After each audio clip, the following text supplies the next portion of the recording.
Hello friends, আশা করি সকলে ভালো আছে, আমিও ভালো আছি। তো আজকে ডিম রান্না করব, দেখতে থাকো। ডিমগুলো অলরেডি সিদ্ধ করা হয়ে গেছে, আলুটা ভাজা হয়ে গেছে, এখন তুলে নেব।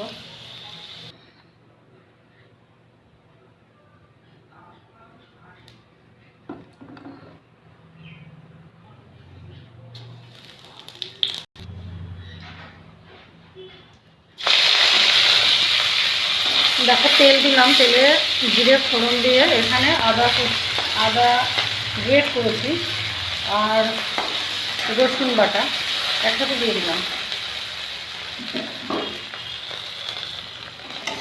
সাথে দিলাম 4-5টা গোটা লঙ্কা।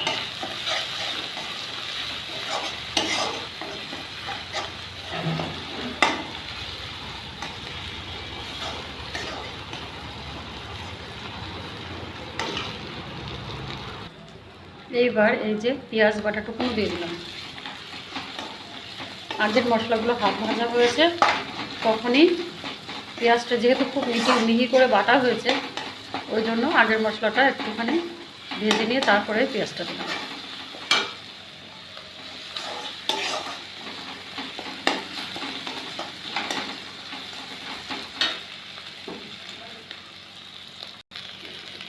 একটুখানি ধনেপাতা কুচি রেখে দিয়েছি, একটুখানি ধনেপাতা কুচি আর যে টমেটো ছিল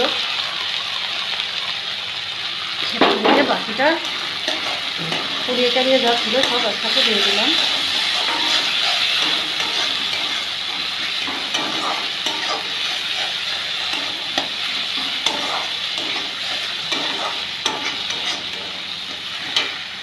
এই যে বাটিতে মশলা করে রেখেছিলাম সেই বাটিতে একটুখানি জল দিয়ে দিলাম।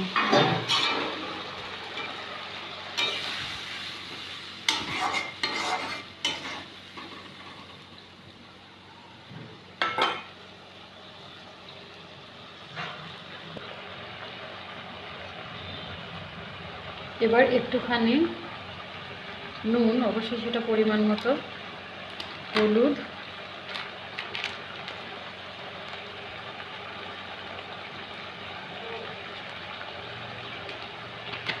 আর জিরে গুঁড়ো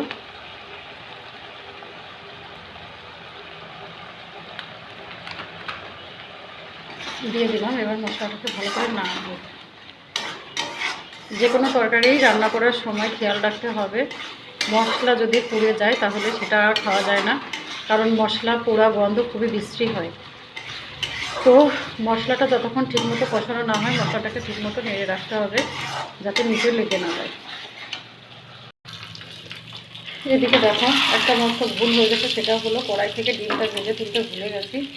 তো সেই জন্য কী করলাম, এই যে ডিম ভাজা প্লেটে করে ডিমগুলো ভাজতে দিয়েছি।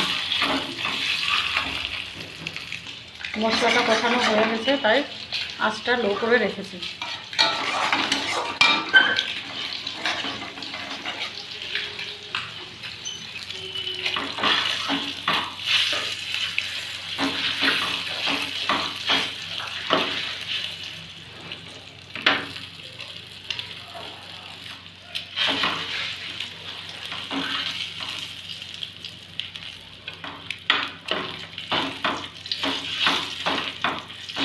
চলো, ডিমটা ভাজা হয়ে গেল, গ্যাসটা অফ করে দিলাম।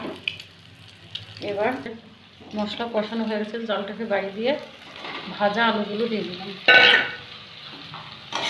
এবার কষানো মশলার মধ্যে ভাজা আলুটা দিয়ে ভালো করে একটুখানি নেড়ে নিতে হবে, তারপরে ঝোলটা দেবো। দেখো কি করছি আমি, এখানে ডিমটা ভেজে নিলাম।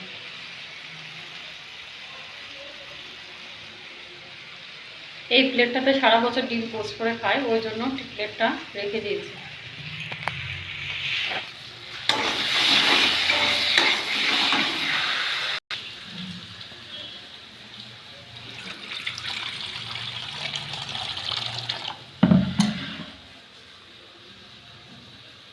আলু ভাজা বাটিতে পরিমাণ মতো ঝোল নিয়ে দিলাম, এটাই দেব।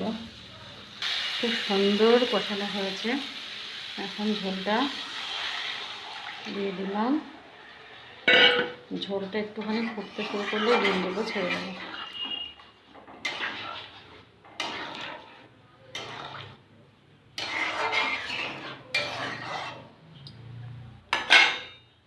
দেখো এখানে ভাতের ফ্যান জুড়ে দিয়ে দিয়েছি, এটা হয়ে গেছে, তুলে নিয়ে এখন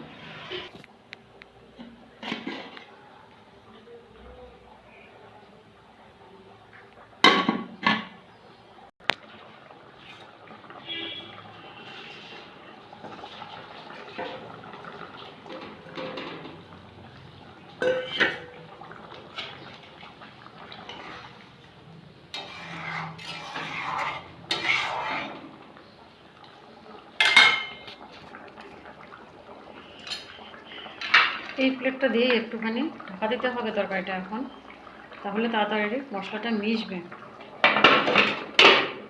এটা দিয়ে একটুখানি ঢাকা দিয়ে দিলাম।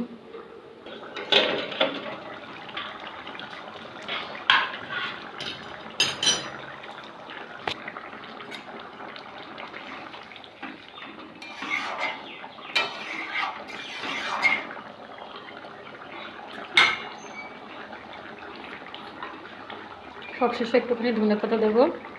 ধনেপাতাটা একটু নরম হয়ে গেলে গরম মশলা দিয়ে নামিয়ে ফেলবো।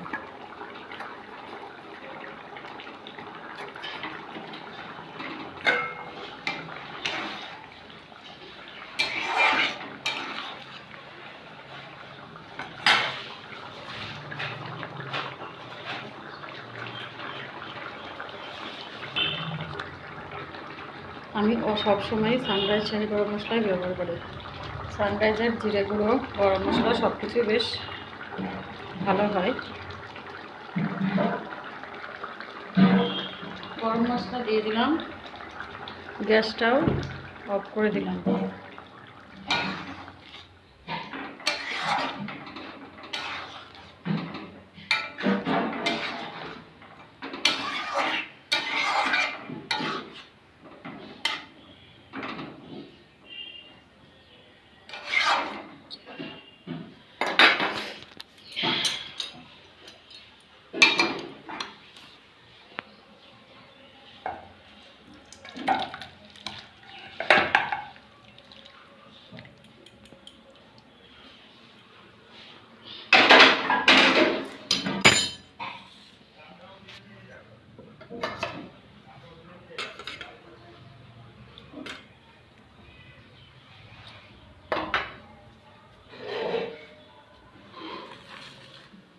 গরম গরম ডিমের ঝোল